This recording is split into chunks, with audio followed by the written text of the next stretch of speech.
Então, de número 62, mais uma lição, que é completando essa. A 61 é o homem com Jesus, aonde vai chegar. Agora no 62 é Jesus para o homem. E aí então ele diz assim, e na carta de Paulo aos Filipenses, capítulo 2, versículo 8. E achado em forma como homem, porque não era, humilhou-se a si mesmo, sendo obediente até a morte, e morte de cruz. Olha como a lição é assim, ó, gente, em sentido trocado. Quando o homem vai com Jesus, ele se eleva.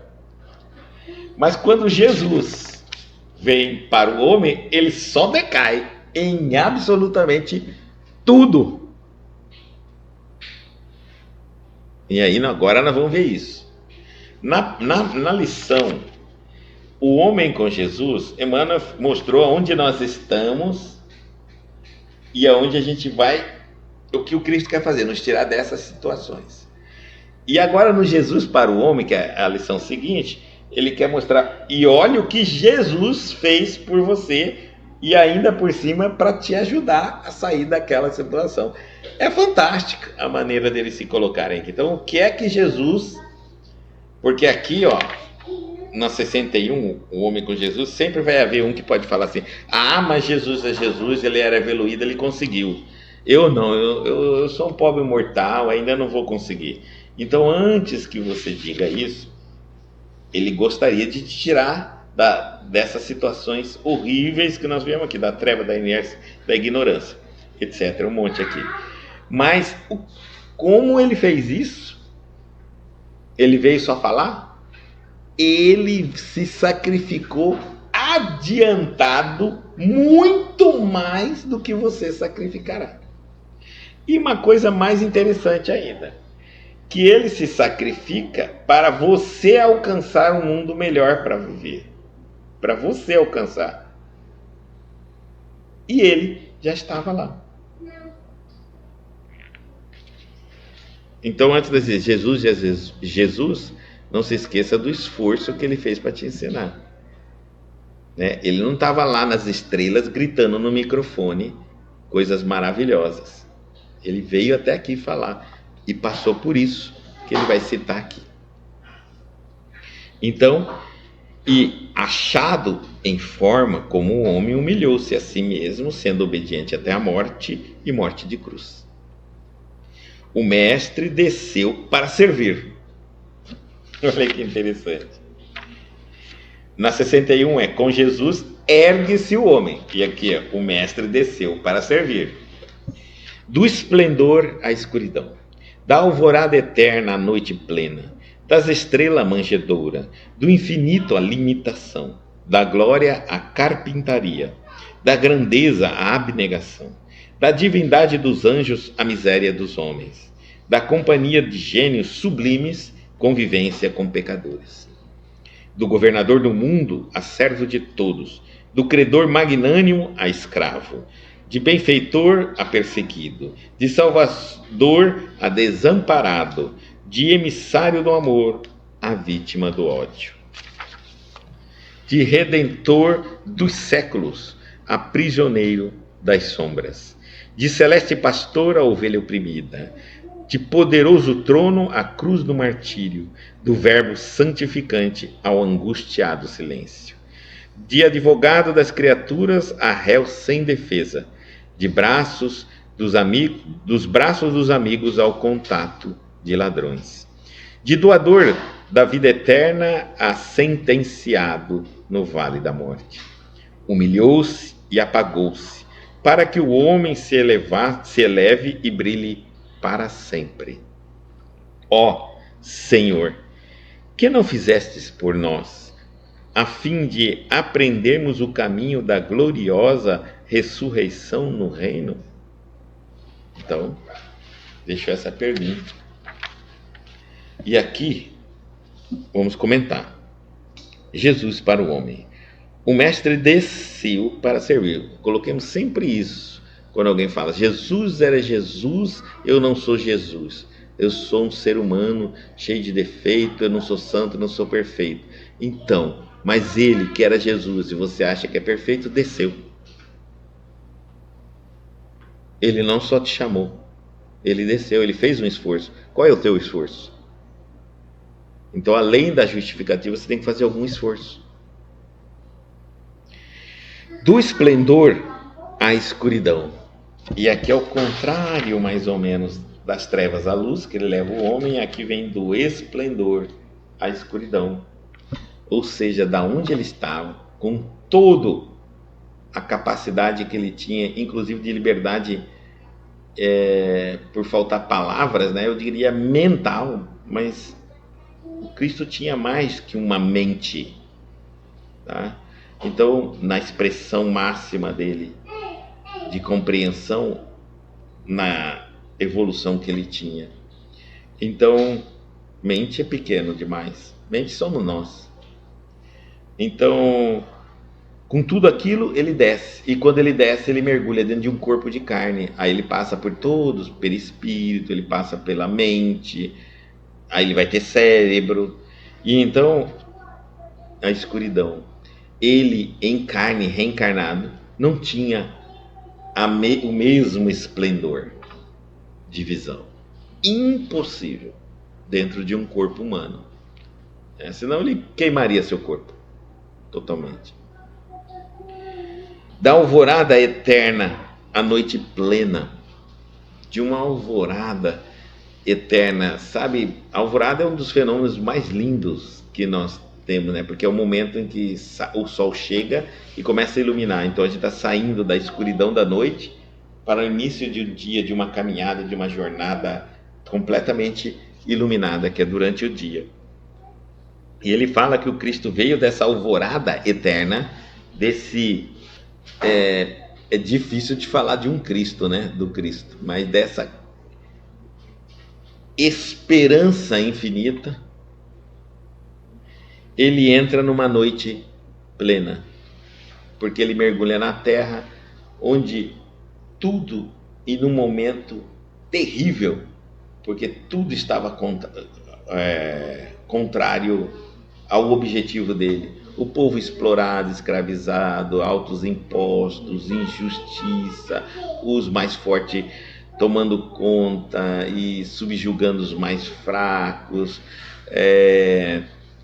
muito preconceito, muita ignorância. Enfim, ele chega a muita fome, muita miséria, muita luta. Então ele chega num momento onde é completa a escuridão. Noite plena. Quase que poderíamos dizer, inclusive, ele vem quando o próprio povo hebreu já não estava mais aguentando nem a religião mais. Porque até a religião estava corrompida. Já começava eles verem que os sacerdotes, eles tinham jantares com os imperadores, com os senadores. Então, já não tinha mais esperança o povo. E olha que ele vem nesse momento, noite plena. Das estrelas à manjedoura. Ele deixa, aqui é a maneira de falar, os grandes altares da natureza e vem para uma manjedoura. Porque ele chegou na manjedoura. É engraçado que ele chega no lugar mais simples daquela época. E se nós colocarmos hoje, é um lugar muito mais simples, quase inadmissível pelos direitos humanos, para nascer uma criança. Não havia espaço no nosso coração. Ele foi anunciado 1000 anos antes de vir. Quem preparou um lugar para ele? Quem esperou o advento? Se até os reis magos em outros no Oriente sabia da vinda de Jesus, o povo hebreu não sabia. Sabia. Quando Maria engravida e vai ter Jesus, não tem ninguém. Ninguém esperava o Cristo. A humanidade não esperava o Cristo. Sabia que ele vinha, mas não esperou. Então, é igual hoje. Se ele viesse aqui na Terra, onde ele ficaria? Nós não esperamos ele. Nós falamos dele. Nós comentamos sobre ele. Mas ninguém espera ele. Até a noite de Natal, se ele viesse no dia 25 de dezembro, quem poderia acolher o Cristo? É isso. Quem estaria num clima de Natal espiritualizado? Quem poderia parar a festinha, o churrasco, o encontro? Nem manjedoura ia ter, porque se vier para a cidade, Maria ia ter Jesus debaixo da ponte. O mestre, o ser mais evoluído que chegou no planeta Terra, anunciado há 1000 anos, não tinha nada preparado para ele. Que coisa! E aí, do infinito, a limitação. Ele que veio, que tinha um alcance de pensamento ilimitado. O nosso é limitado por convenções, por educação e pela nossa visão ainda empobrecida do que somos e potenciais. Mas ele tinha do infinito a limitação, porque ele se sujeita a encarnar, vir como uma criança, receber uma educação, receber todo um processo que limita um espírito a ser grande. Ele assim, do infinito, ele acertou a limitação física, a limitação familiar, a limitação cultural, tudo colocado para ele, tal qual nós recebemos aqui na Terra.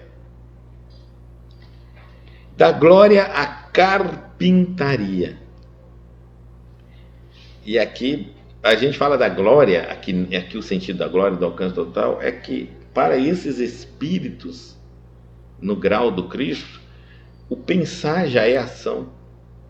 Então, o que ele quer é indiscutível, acontece. Se materializa no campo das energias, no mundo espiritual. Nós já até falamos, explicamos como Maria criou o Hospital de Socorro no Vale do Suicida. Mentalmente, né? Como ela fez, como ela criou isso mentalmente. E quantos espíritos se assessoraram ela para formar a vontade que ela tinha de construir no plano invisível. Imagina o Cristo, já é a glória. Pensou, é. Milhões de espíritos vêm imediatamente e começam a absorver a vontade, o pensamento do Cristo e realizar cada um na sua especialidade, em alto potencial, com todo o amor que tem no coração. Servir um espírito daquela estirpe que o Cristo é um privilégio trabalhar na equipe. Então, a glória, ele veio para a carpintaria, onde ele aceitou, né, pegar uma ferramenta na mão e trabalhar na ferramenta. Ele que podia fazer isso mentalmente. Como ele construiu o nosso planeta, mentalmente. Depois da grandeza, a abnegação. Então ele agora não é mais, quando chega aqui, ele é o filho de José e Maria. E não é mais o Senhor. Uns acreditam, outros não acreditam. Muito poucos acreditam. A maioria não acredita e duvida. E, portanto, ele abnegou. Da divindade dos anjos, a miséria dos homens. Ele sai, ele deixa a divindade dos anjos. Não dá para imaginar. Por mais que eu tento pensar aqui, não dá para alcançar da onde ele. E ele chega então na nossa miséria humana. Talvez. Por que isso? Porque ele precisava sentir na pele a dificuldade de ser humano. Para que então ele elaborasse qual um método para ensinar um povo assim. É como um professor que tem muito conhecimento, mas, por exemplo, se ele for ensinar na aldeia dos índios, ele não vai ensinar igual um povo civilizado.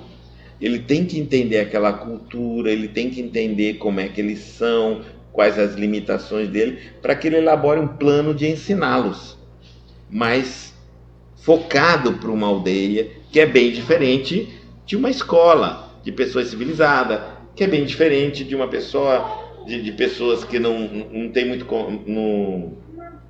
que mora no interior. Então ele veio para isso, deixou a divindade dos anjos e a miséria, para viver conosco na miséria dos homens. Da companhia, e essa miséria não é física, é a miséria intelectual, a miséria de sentimentos, de atitudes. Da companhia de gênios sublimes, a convivência dos pecadores. Nesse momento, ele escolhe, né, vir até nós, conviver ao nosso lado com aqueles que erram, que eram todos nós. Ainda que erramos, continuamos pecadores, no sentido bom da palavra.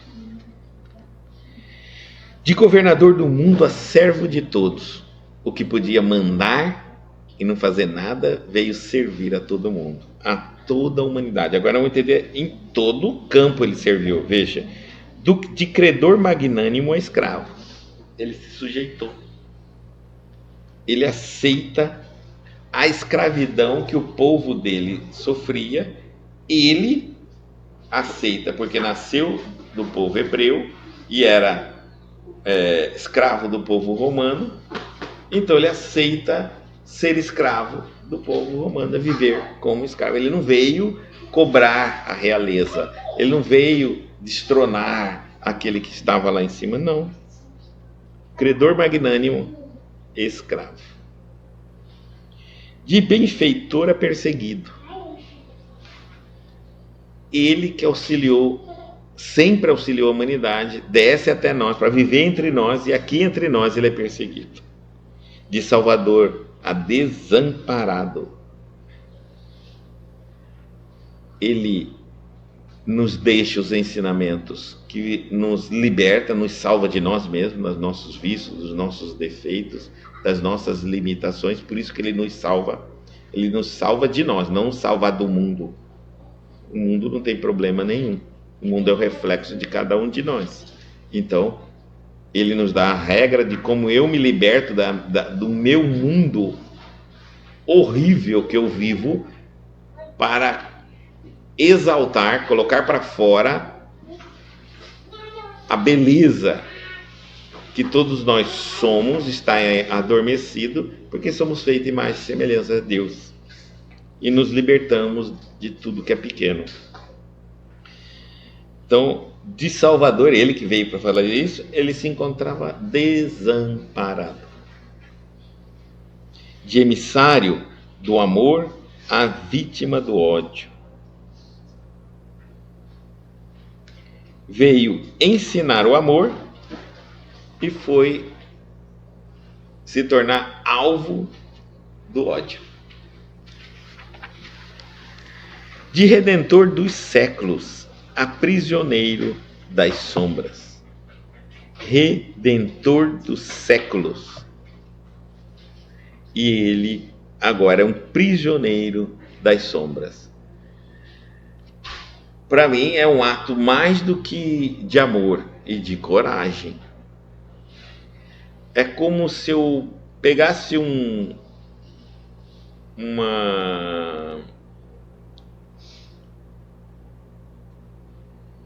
um búfalo e num rio lotado de jacaré jogasse aquele búfalo ali. Ele desce e vem aqui mergulhar na carne num planeta que por si só quase não havia diferença entre um umbral no mundo espiritual e um umbral no mundo físico. Era tudo igual. E ele veio sem os poderes, que foi aprisionado, apagado, limitado devido ao corpo físico. Que coisa! E ainda mais foi identificado pelas trevas, porque até então, quando ele estava em forma anônima, ele estava protegido, ele estava camuflado. Depois é que ele passa a ser reconhecido e perseguido, literalmente, pelas sombras. Aí ele tem que ser eliminado do planeta. Então, de redentor dos séculos a prisioneiro das sombras, entendeu? De celeste pastor a ovelha oprimida. Aquele que ensinou, que cuidou de todos nós, que cuida, agora estava oprimido. Por quem? Por nós mesmos. De poderoso trono, a cruz do martírio. Realmente, poderoso trono e a cruz do martírio, sentença do verbo santificante ao angustiado silêncio. Quase não falava. Primeiro porque o que ele falaria ou falasse, ninguém entenderia. Percebeu que nós estávamos tão mergulhados numa hipnose sombria, tão carregada de materialismo, que nada espiritual poderia alcançar. E isso, quando a gente lê o Antigo Testamento, vê. É um salto tão grande entre o Antigo e o Novo, que é muito fácil de compreender, porque algumas pessoas têm dificuldade de abandonar o Antigo Testamento. É muito difícil, porque é uma outra realidade completa. Como um homem poderia falar naquela mesma época daqueles que estavam recém saindo do Antigo Testamento, com a grandeza de Cristo? Nós até hoje estamos estudando o Novo Testamento e não compreendemos ele totalmente. Então, o verbo santificante ao angustiado silêncio. É como se ele pensasse assim: há tantas coisas que vocês não sabem, há tantas coisas que precisam ser ensinadas, mas por agora é impossível. De advogado das criaturas a réu sem defesa. Porque ele era advogado das criaturas? Por ser um governador do nosso planeta e gerenciar as almas, os espíritos, vamos colocar assim, que chegam e saem do nosso planeta, que são aceitos reencarnar neste planeta, que são, e ele governa dando o direito de nascer em determinados países, em determinado local, para fazer com que a sua reencarnação floresça. Então ele era o que advogava, ele defendia, né? Muitas vezes eram espíritos que eram degradados de outros planetas. A grande parte naquela época eram degradados, porque quem era realmente terrícolas? Muito pouco. Tudo vieram de outras. E ele defendia, recebia, tinha compaixão, tinha misericórdia. Não, aqui tem lugar. Não, pode vir, nós vamos tratar, vamos te dar a vez. Porque do planeta onde eles estavam, eles já tinham sido expulsos. Os braços dos amigos ao contato de ladrões. De doador da vida eterna a sentenciado no vale da morte. Aquele que falava da vida eterna, aquele que tudo era em função e para a vida eterna, e estava agora sendo sentenciado no vale da morte. Que contradição, né? É umas coisas assim que a gente fica pensando. Aí humilhou-se e apagou-se, para que o homem se eleve e brilhe para sempre.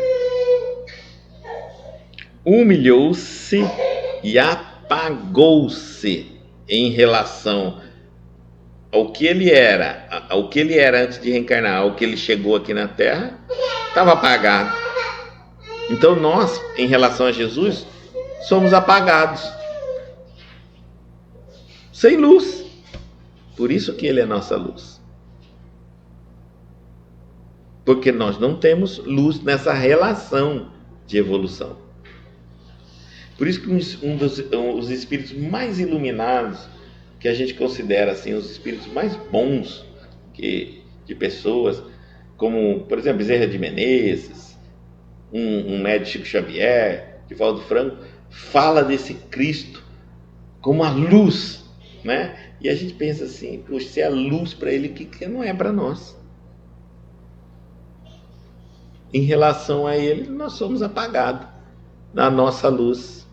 Só a nossa luz é pura vaidade, ego e orgulho.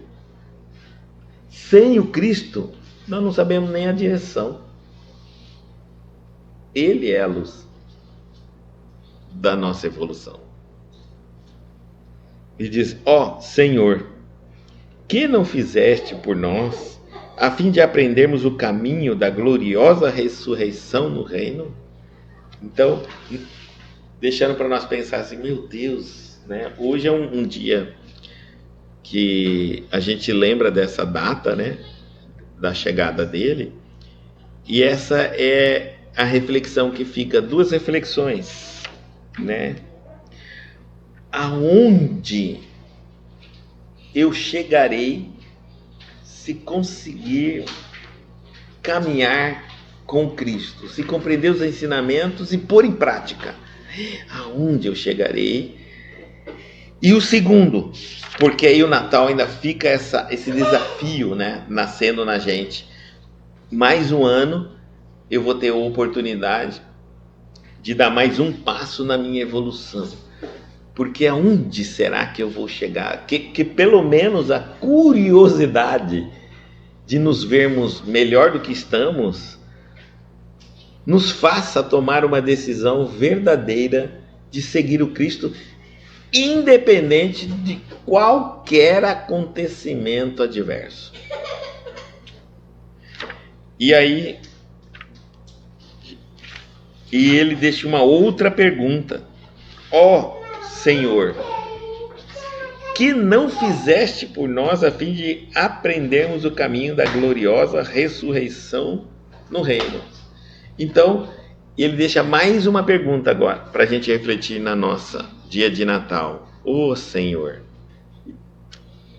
tudo que o Senhor fizeste, e aí é uma coisa para eu refletir, para cada um de nós refletir, será que nós esperamos que faça ainda alguma coisa além dessas? Para nos despertar, para que a gente se convença de que esse é o caminho? Será que tem algo faltando aí, em termos de sacrifício, de comprovação, de chamado, de ensinamento, de auxílio? Será que falta mais alguma coisa? Ou realmente só falta da nossa parte? E hoje é um momento bom para a gente pensar assim, o que será que ainda eu estou esperando, né? Porque nós estamos no mundo físico ainda, não desencarnamos. Mas já estamos aqui, se estamos pensando, ouvindo essa palestra, porque nós, no mínimo, estamos preocupados, estamos buscando a nossa evolução. Então, aí mais uma reflexão que fica. O que falta ser feito? É uma pergunta, porque se eu tiver uma dúvida em alguma coisa que o Cristo não tenha feito, eu posso ir aqui nessa lição 62 e encontrar, que ele também já fez. Ele fechou todas as possibilidades todas as formas de nos chamar, de nos convidar, de nos esclarecer, de nos empurrar, está sendo feito. Quando você lê isso aqui, é absoluto isso. De onde ele estava, a mensagem é bem clara.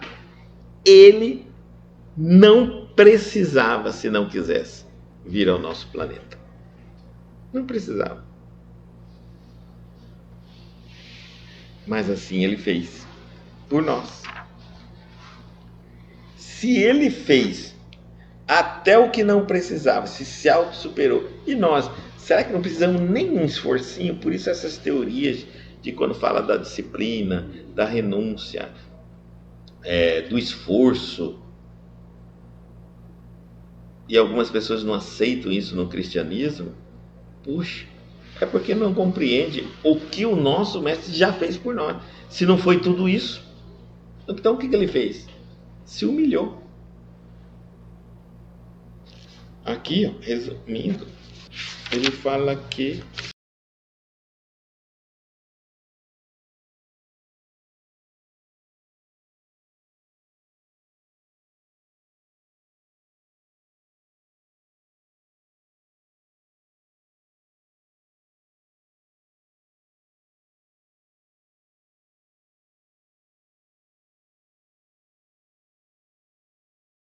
refletindo sobre um maravilhoso dia que essa data nos faz refletir.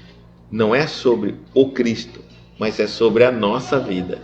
Se esse Cristo, que chamou-se Jesus e que hoje está em lugares merecidos, que nos deixou o caminho para o Cristo Guto, Cristo Antônio, Cristo José, Cristo Mari, Cristo Eva, Cristo Maria, trabalhar, aprender e também se elevar.